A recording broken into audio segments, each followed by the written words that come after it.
नमस्कार मंडळी, treat your self या आपल्या यूट्यूब चॅनलवर तुम्हा सर्वांचे स्वागत आहे। तर आज आपण बघणार आहोत मेदूवडा सांबरची रेसिपी। तर लागणारे साहित्य इथे मी भोपळा घेतला आहे, लाल भोपळा चौकोनीचा कट करून घेतलाय। एक तूर डाळ घेतली 1 वाटी, तुम्ही मिक्स डाळी वापरू शकता। त्यानंतरला मी एक कांदा, टोमॅटो, शेवग्याची शेंग, कढीपत्ता आणि कोथिंबीर। मसाल्याचे साहित्य आपण आता बघून घेणार आहोत। इथे मी लाल तिखट घेतला आहे, सांबर मसाला घेतलाय 2 चमच, जिरं, राई, हळद आणि चिंच, गुळी घेतलाय मी, गुळ मी नंतर डायरेक्ट टाकणार आहे। तर आता आपण सांबर करायला घेऊया। सर्वात प्रथम मी आता 1 पळी तेल ओतून घेतला आहे, नंतर राई टाकून तडतडून घ्यायची आहे। त्यामध्ये जिरे टाकून घेऊया,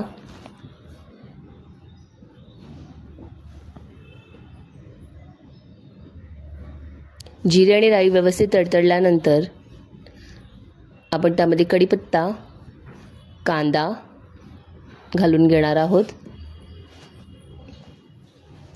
मी ते अर्धा कांदा आहे तो सांबरसाठी वापरते, अर्धा कांदा मेदूवडासाठी वापरणार आहे। तर जेवढा लागेल त्यानुसार मी कांदा टाकून घेतला आहे। कांदा व्यवस्थित परतून घेतला आहे। तर बघू शकता कांदा व्यवस्थित लाल झाला आहे। आता आपण टोमॅटो टाकून घेऊया।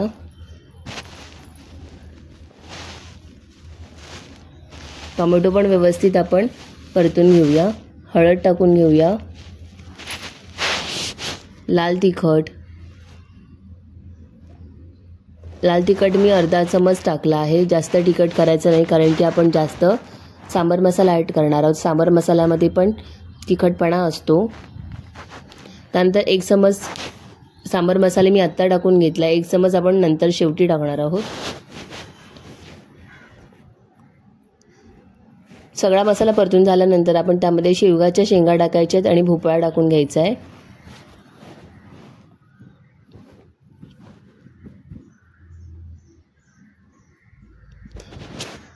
आता व्यवस्थित सगळं एकजीव करून घ्यायचं आहे। त्यानंतर आपण त्यामध्ये मीठ टाकून घ्यायचं आहे। भाज्यांची आणि आपल्याला सांबर कोणत्या क्वांटिटीमध्ये हवं आहे त्या क्वांटिटीनुसार आपण त्यामध्ये मीठ टाकून घ्यायचे आहे। त्यानंतर आपण जी मगाशी डाळ भिजवली होती ती देखील घालून घेऊया।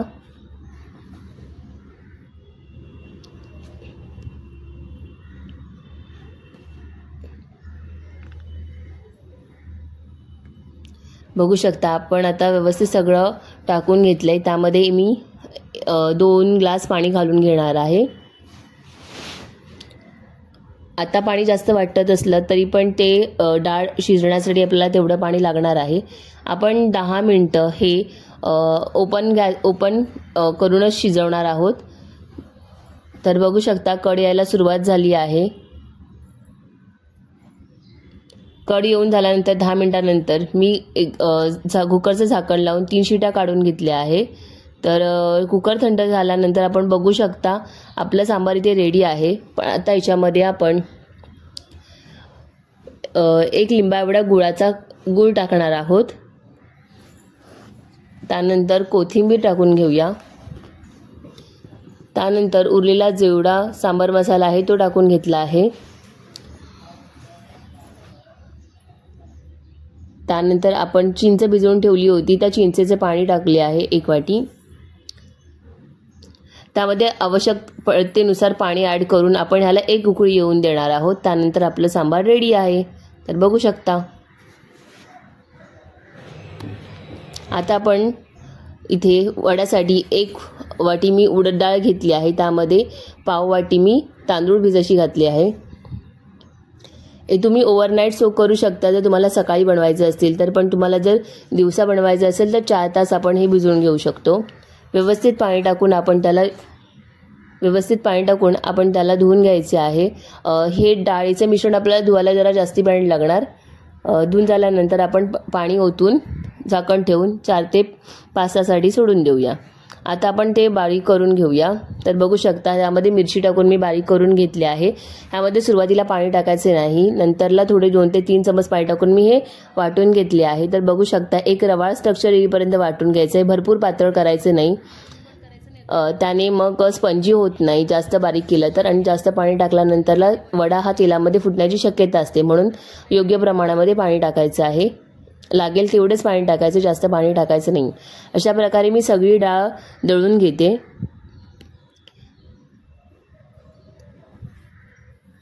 तर बघू शकता आपली सगळी डाळ दळून झाली आहे। आता व्यवस्थित डाळ आपण फेटून घेणार आहोत। वडा स्पंजी आणि फ्लफी होण्यासाठी व्यवस्थित फेटला गेला पाहिजे, एका डिरेक्शनमध्ये आपण त्याला फेटून घेणार आहोत। आपण टेस्ट करूया आपला बॅटर व्यवस्थित रेडी आहे की नाही। तर पाण्यावर जर आपला फेटलेला बॉल तरंगत असेल तर आपला मेदू वडासाठी लागणारा बॅटर रेडी आहे। आता आपण त्याच्यामध्ये जिरे,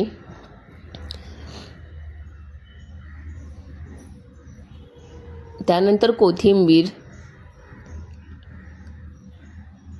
कांदा हे सगळं घालून घेतलं आहे, मीठ घालून घेतलं आहे आणि कढीपत्ता देखील, हे सगळं व्यवस्थित मिक्स करून घ्यायचे आहे। तर आपण आता वडे तळायला घेऊया। त्यासाठी मी एका कढईमध्ये गरम करायला तेल ठेवलं होतं आणि वडा सोडताना हाताला पाणी लावायचं आणि वडा अशा प्रकारे हळू तेलामध्ये सोडायचा आहे। कुठेच आपला वडा चिकटणार नाही आहे, हाताला पाणी लावून मगच वडा तेलामध्ये सोडायचा आहे। एका टायमाला तुम्हाला तुमची कढई जशी मोठी असेल लहान असेल त्यानुसार आपण वडे सोडायचे असतात। मी इथे 3 वडे सोडून घेतले आहेत। सतत वरतून तेल टाकायचं जेणेकरून वरचं पोर्शन आपलं लवकर फ्राय होऊन जाते। तर बघू शकता आपला वडा एकदम हलका, खाली कुठे चिकटलेला नाही आहे। जर तुमचं बॅटर पातळ असेल तर ते शक्य असतं खाली चिकटण्याची तळाला, आणि त्यानंतर आपलं तेल गरम नसेल तरी पण आपलं जे वड्यांचं पीठ आहे ते खाली चिकटण्याची शक्यता असते। तर आपण बघू शकता व्यवस्थित आपलं तेलाचं टेम्परेचर आहे। तर आपले वडे रेडी आहे, तर वडे काढून घेऊया। 5 ते 7 मिनिटांमध्ये आपले वडे रेडी होऊन जातात। तर बघू शकता आपल्या वड्याने जास्त तेल न पिता व्यवस्थित वडे तळून घेतले आहेत आपण। बघू शकता कुठेही तेल जास्तीचं तेल राहिलेलं नाही आहे। योग्य प्रमाण घेतलं, व्यवस्थित पिठामध्ये पाण्याचे प्रमाण ठेवले की कुठेच वडा तेल पित नाही, व्यवस्थित फ्राय होतात आणि व्यवस्थित क्रंची आणि सॉफ्ट, आतमधून सॉफ्ट आणि वरतून क्रंची राहतात। तर अशा प्रकारे आपण सगळे वडे तळून घेणार आहोत।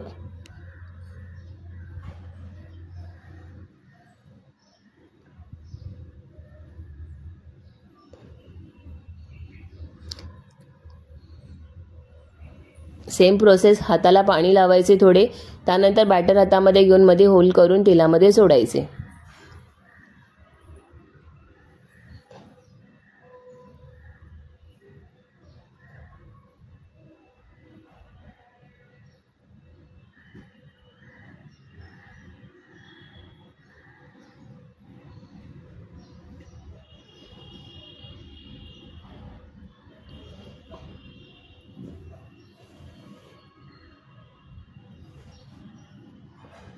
तुम्हाला माझे व्हिडिओ आवडत असतील तर नक्कीच लाईक करा, शेअर करा, सबस्क्राईब करा आणि कमेंट करायला विसरू नका। जास्तीत जास्त व्हिडिओला शेअर करा।